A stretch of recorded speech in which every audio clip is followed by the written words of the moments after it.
Retour à questions d'actualité sur les ondes de la radio VM en compagnie de Jean-Philippe Trottier. L'Allemagne, on est en Allemagne maintenant en Europe, première puissance économique européenne, s'apprête à tourner définitivement la page de l'ère Merkel, du nom de la chancelière Angela Merkel qui a gouverné le pays depuis 2005. Ce sera une coalition inédite qui sera aux manettes, dite Jamaïque, du nom des couleurs des trois partis qui sont les mêmes que celles du drapeau de l'île des Caraïbes, soit noir, jaune et vert. Pierre Norris, étudiant à la maîtrise en sciences politiques à l'UQAM et chroniqueur, fait le point sur la situation et nous explique en passant quelques aspects de la vie politique de ce pays dont la complexité est sans doute gage de stabilité. Bonjour Pierre. Bonjour. Alors oui, l'Allemagne compte quand même dans le monde, la France aussi évidemment, mais l'Allemagne aussi, on a tendance à l'oublier au Québec. Donc, est-ce qu'elle a un nouveau gouvernement ou est-ce qu'elle va bientôt être dirigée? Elle va bientôt avoir un nouveau gouvernement. Pour l'instant, c'est encore Angela Merkel qui est au pouvoir. Ah, d'accord. Elle doit encore terminer, en fait, elle doit attendre la formation du nouveau gouvernement. Et oui, ce nouveau gouvernement-là, il va être nommé à l'issue des élections fédérales qui ont été tenues il y a 2 mois maintenant. Et là, il y a 3 partis qui sont parvenus à une entente de coalition, c'est-à-dire le Parti social-démocrate arrivé en tête, avec les Verts et avec le Parti libéral. Et bon, là, c'est ça, cette entente-là de coalition qui a été réalisée dans les derniers jours. Elle vise à partager les ministères, ainsi qu'à établir un programme commun de gouvernement qui, selon toute vraisemblance, sera sous la direction du social-démocrate Olaf Scholz. Et il reste encore au Parlement allemand à officialiser l'entrée en fonction du nouveau gouvernement. Ce sera probablement chose faite dans la première semaine de décembre. Et cette nouvelle-là, elle est importante à plusieurs égards, à commencer par le fait que pour la première fois depuis 2005, l'Allemagne ne sera plus dirigée par l'Union chrétienne démocrate, qui est le grand parti de centre-droit en Allemagne. C'est le parti naturel de gouvernement là-bas. C'était le parti d'Angela Merkel. Et c'est un peu comme nos libéraux ici, un tout petit peu parti naturel de gouvernement. Oui, sous ce rapport-là, oui. C'est le parti qui revient presque par défaut au pouvoir. Et c'est le parti qui a été au pouvoir la majorité du temps depuis la fin de la Seconde Guerre mondiale. Et voilà. Et là, ça fait déjà 3 ans qu'on sait qu'Angela Merkel ne sera plus candidate au poste de chancelière. Mais là, c'est vraiment maintenant que la page sera tournée. Après 4 mandats, c'est ça? Oui, tout à fait. C'est quand même un record impressionnant. En fait, si le Parlement peine à s'entendre sur le nouveau gouvernement et que ça dure au-delà de la mi-décembre, Angela Merkel pourrait être la chancelière étant restée le plus longtemps en poste. Elle battrait le record de Helmut Kohl, si je me rappelle bien, qui avait été chancelier durant les années 80. Et bon, là, le successeur apparent de Angela Merkel sera Olaf Scholz, qui va avoir la très difficile tâche de succéder à elle après 14 ans. 14 ans avoir été classée comme la femme la plus puissante du monde. C'est pas une mince affaire. On sait que l'Allemagne, c'est la première puissance économique européenne. C'est aussi la 4e économie au monde.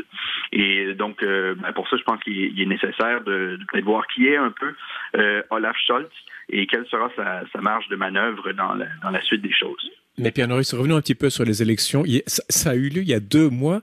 On a l'impression que les Allemands sont très lents à décider. Est-ce que c'est vrai ou pas? Oui, c'est vrai, mais en fait, c'est que, en effet, ça a eu lieu il y a 2 mois, le 26 septembre. Et si on se rappelle bien, j'ai eu l'occasion d'analyser les résultats à ce moment-là sur vos ondes. Et rapidement, là, c'est que le système allemand est assez compliqué. C'est un mode de scrutin qui favorise l'existence de nombreux partis et ça les oblige à gouverner en coalition. Et donc là, plusieurs partis, il y a toujours évidemment les 2 grands partis traditionnels, qui s'alternent au pouvoir, soit les chrétiens démocrates pour le centre droit et les sociaux-démocrates pour le centre gauche. Et là, les chrétiens démocrates qui était le gouvernement sortant, ils avaient obtenu 24% des votes contre 26% pour les sociaux-démocrates. Et à noter que là, même si les sociaux-démocrates sont arrivés en tête, il s'agissait du score le plus bas jamais obtenu par un parti arrivé en tête aux élections depuis la Deuxième Guerre mondiale. Donc un aplatissement de cette binarité, c'est-à-dire que d'autres partis grugent du terrain. Exactement. On a vu la montée des Verts qui sont arrivés troisième et qui ont obtenu leur meilleur score à date dans leur histoire. Et tandis que les libéraux, qui eux sont un parti quand même assez ancien, ils sont restés en quatrième place. Ils sont restés sensiblement au même niveau qu'aux élections précédentes. Et il y avait ensuite, il y a les deux partis extrémistes, le parti d'extrême gauche ou de gauche radicale qui s'appelait La Gauche et le parti d'extrême droite, Alternative pour l'Allemagne. Dans les 10 dernières années, on prédisait leur montée, surtout l'Alternative pour l'Allemagne. Mais là, aux dernières élections, on a vu que ça s'est un peu dégonflé. Ils ont perdu des plumes, ces deux partis-là. Alors, si en Allemagne, la vie politique est dominée par de nombreux partis, à un moment donné, s'il n'y a pas un parti qui dégage une majorité claire, il faut que tout le monde se mette à négocier, qu'il y ait au moins 2-3 partis qui s'entendent. C'est ça, oui. C'est une constante. Si je me rappelle bien, c'est arrivé peut-être une ou deux fois depuis la guerre qu'un seul parti forme le gouvernement à lui seul. Et ça, c'était dans les années 50. Là. Et donc, autrement, oui, il faut nécessairement que les partis s'entendent. Il y a des tractations là, qui visent à ce que les 2 ou 3 partis vont se partager les ministères, vont établir un programme commun. Et ces négociations-là ont tendance à durer plusieurs mois. Et il y a aussi que dans ces négos-là, il y a aussi la compétition entre les partis pour savoir qui va devenir chancelier. Parce que c'est pas nécessairement le chef du parti arrivé en tête qui va devenir chancelier. Il y a toutes sortes d'ententes qui sont possibles. OK, on laisse passer une telle personne de ton parti en échange, on voudrait obtenir tel ou tel point dans le programme. Donc, on peut imaginer toutes les tractations parlementaires qu'il y a là-dessus. Et ensuite, une fois qu'il y a un pacte qui est conclu entre les partis, c'est toujours pas effectif et ce n'est toujours pas dans le cas actuel. Là, en ce moment, il reste que dans la première semaine de décembre, oui. La Chambre des députés, donc la Chambre basse du Parlement allemand, la Chambre basse c'est le Bundestag, il devra accorder ou non sa confiance au gouvernement qui lui est proposé. D'autres candidatures peuvent arriver et là, il va y avoir encore toutes sortes de tractations parlementaires qui, si là ça se passe bien, ça peut se jouer dans la première semaine de décembre, mais ça peut encore s'étirer au courant du mois de décembre. C'est bien, vous donnez de la job pour prochaine chronique, Pierre Maurice. Dites-moi une chose, revenons au chancelier, au nouveau chancelier ou celui qui est pressenti, Olaf Scholz, qui est, lui, le patron des sociaux-démocrates. C'est pas encore confirmé, mais on peut dire quelques mots là-dessus, non? Oui, tout à fait. C'est ça. C'est lui qui est pressenti pour être le nouveau chancelier de l'Allemagne. C'est un rôle important. On l'a dit, l'Allemagne, c'est la première puissance européenne, à tout le moins économiquement. Et donc, Scholz sera appelé à être à l'avant-scène de l'actualité politique mondiale. Olaf Scholz, qui est-il? Il est âgé de 63 ans. Il vient de la région de Hambourg. C'est un avocat en droit du travail. Qui est militant au Parti social-démocrate depuis les années 70. D'abord dans son aile la plus à gauche, marxiste, et ensuite, assez vite, il s'est tassé vers le centre, et là, maintenant, il fait partie de l'aile carrément la plus modérée, la plus centriste du Parti social-démocrate. Comme quoi, quand on vieillit, on se modère toujours. Hein? Oui, en effet. Et Scholz, dit qu'il fait partie de l'aile modérée. Je pense que modéré, c'est peut-être même le mot qui convient le mieux pour décrire sa personne. Olaf Scholz, il est souvent décrit comme un être très sérieux, qui est terne, sombre, pointilleux. On a même dit sombre. Qu'il était... Pardon? Sombre? Non, sobre. Ah, sobre, pardonnez-moi. Non, pas de problème. Et tout ça, c'est au point même qu'on a dit de lui qu'il était l'ennui en politique. Ça a été dit dans la presse allemande. Et lui, évidemment, ça lui colle à la peau depuis tellement longtemps qu'il a tenté de revirer ça un peu en sa faveur. Il a dit, en effet, il est très sérieux, mais lui, il est pas là, il est pas en politique pour diriger un cirque. Il est là pour devenir chancelier. Et... on connaît un peu son parcours professionnel, j'imagine, non? Oui, Scholz a occupé de nombreuses fonctions politiques depuis sa première élection en 1998. Il y a autant dans la région de Hambourg qu'au niveau fédéral. Il a occupé le ministère du Travail dans un gouvernement travailliste, pas travailliste, pardon, mais social-démocrate. Et c'est surtout depuis 2018 qu'il est devenu un personnage de premier plan dans la vie politique allemande. Les sociaux-démocrates, à ce moment-là, depuis 2018, ils avaient accepté de renouveler leur coalition comme partenaire mineur avec les chrétiens démocrates de Merkel. D'ailleurs, en Allemagne, c'est un cas assez rare là, quand les deux grands partis de gouvernement gouvernent ensemble. Mais imaginez les libéraux et les conservateurs du Canada gouverner ensemble. Exact, oui, c'est à peu près ce genre de situation-là. Là, les chrétiens démocrates étaient arrivés en tête, et là, les sociaux-démocrates, deuxième, avaient accepté de gouverner avec eux comme partenaire mineur de la coalition. Et Olaf Scholz, à cette occasion-là, il était devenu le vice-chancelier et ministre des Finances. Donc, c'était pas n'importe qui dans le dernier gouvernement. Et donc, par ça, on voit que c'est un homme qui est habitué de gouverner, qui a une expérience du pouvoir. Donc, ce sera pas un énorme changement de le voir maintenant comme chancelier. Pierre Norris, vous nous parlez de la vie politique allemande et du nouveau gouvernement sous la houlette vraisemblable de Olaf Scholz, qui sera le prochain chancelier, succédant à 16 ans de règne de Angela Merkel. On parle d'une coalition assez bizarre de sociodémocrates, de verts et de libéraux, coalition jamaïque à cause des couleurs vert, jaune et noir de chaque parti. En fait, juste pour corriger, la coalition jamaïque, c'est quand il s'agit d'une coalition avec les chrétiens démocrates. Pardonnez-moi. Il n'y a aucun problème. Le noir, c'est la couleur des chrétiens démocrates. Celle des sociaux-démocrates, c'est le rouge.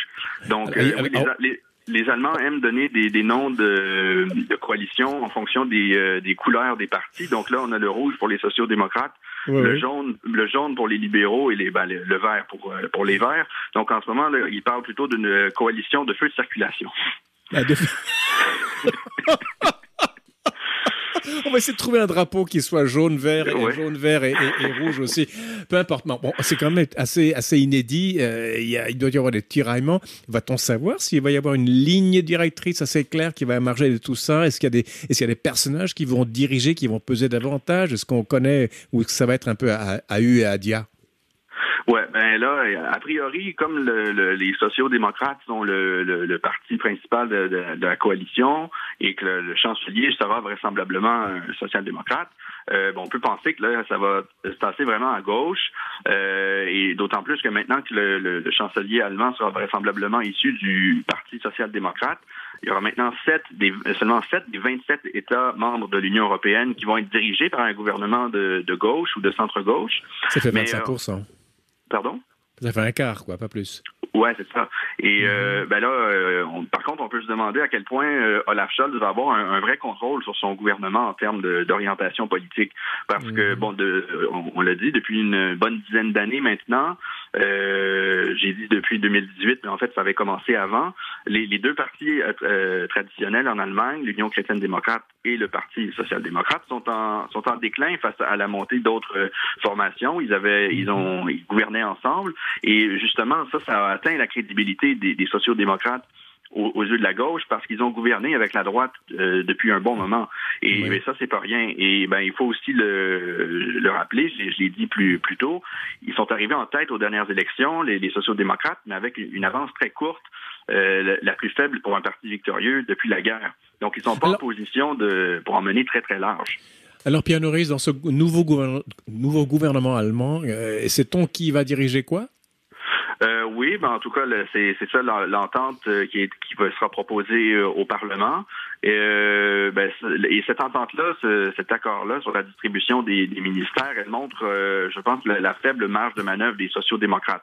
Bon, évidemment, eux, ils obtiennent la chancellerie, aussi les ministères de la Défense et de l'Intérieur, ce qui est pas rien. Ils vont laisser ouvert les affaires étrangères, ainsi que le ministère de l'Économie et le ministère de l'Environnement. Ils vont même accorder ces deux ministères-là au même ministre. Donc, on voit que là, c'est vraiment les Verts qui vont mener en termes de changement sur les politiques environnementales. Et pour ce qui est des libéraux, ils vont obtenir le ministère des Finances, qui est assez important. Les libéraux qui sont plutôt disons, à gauche sur les questions sociétales ou les questions de mœurs, mais qui sont assez à droite sur les questions d'économie et de finances publiques. Et donc ça va venir vraiment, je pense, calmer les ardeurs progressistes des sociaux-démocrates et des Verts. Et les libéraux obtiennent aussi les transports. Ce qui va venir, qui est un ministère important du point de vue des réformes que les Verts voudraient implanter. Bien là, nécessairement, les libéraux qui sont moins proches de cette ligne-là, écologique, ben ils vont venir très certainement limiter l'étendue du virage écologique que les Verts voudraient opérer. Alors, les Allemands, ces trois partis ont conçu un programme qui, c'est souvent en Allemagne, un résumé peut faire 2 volumes, 500 pages. Là, on a une petite plaquette de combien de pages pour le programme commun? 177 pages. Ah, c'est rien! Ça se glisse dans la poche. En effet, là, c'est un programme qu'ils ont négocié à 3 pendant 2 mois. Il y a eu une multitude de sous-comités sectoriels sur tel ou tel sujet. Ils sont tous parvenus à une entente, et ensuite ils ont tous synthétisé ça. Et là, ce programme commun-là se nomme, ils ont donné le nom « Oser plus de progrès ». Alliance pour la liberté, la justice et la durabilité, rien de moins. Et là, ça laisse voir ce programme-là, les concessions qui ont été effectuées par le parti d'Olaf Scholz.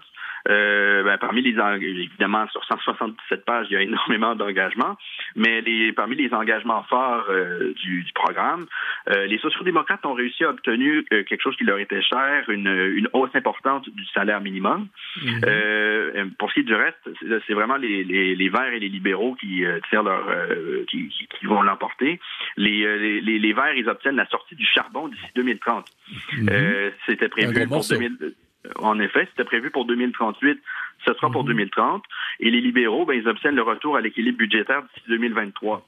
D'accord. Alors que ça les va être difficile. Ont été... Pardon? Ça va être difficile à concilier toutes ces exigences, ces programmes. Oui, en effet, et d'autant plus que les finances publiques sont amochées en raison de la pandémie. Et là, il y a un point d'accord entre les Verts et les libéraux qui réussissent à obtenir la promesse de légaliser le cannabis. Ils ont convaincu les sociaux-démocrates d'embarquer là-dedans.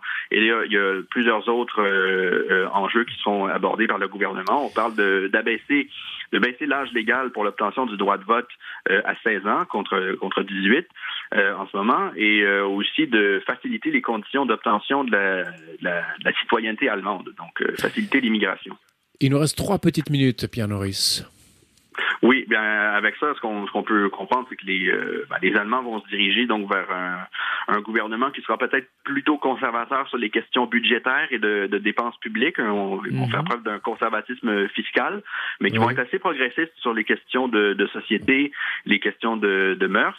Peut-être ils vont suivre les tendances de la gauche un peu partout en Occident, là, qui se tournent plus vers ces questions-là plutôt que vers les traditionnelles questions de lutte des classes et d'égalité concrète. Là, Olaf Scholz, lui, il va avoir à maintenir l'équilibre entre les diverses tendances de sa coalition, à commencer à propos de la gestion de la pandémie qui est toujours en cours. Son parti, les sociaux-démocrates, les sociaux-démocrates se montrent, eux, assez partisans de mesures sanitaires renforcées. Ils ont contribué à ces mesures-là en gouvernant avec Angela Merkel. Et tandis que les libéraux, qui maintenant sont au gouvernement, eux, ils ont plutôt eu tendance à critiquer l'étendue et la sévérité des mesures sanitaires, à trouver que parfois c'était trop liberticide. Donc là, il va falloir trouver un accord sur tout ça. Ça, et quelques mots sur la politique étrangère allemande maintenant, Pierre Norris, pour terminer. Oui, Olaf Scholz, s'il est vraiment confirmé comme chancelier, il va être mis à rude épreuve en politique étrangère et ce, dès maintenant. Disons, directement autour de l'Allemagne, il y a la Pologne en ce moment qui fait face à l'arrivée massive de réfugiés venus de Biélorussie. Et là, l'Europe ne sait pas trop comment répondre à tout ça.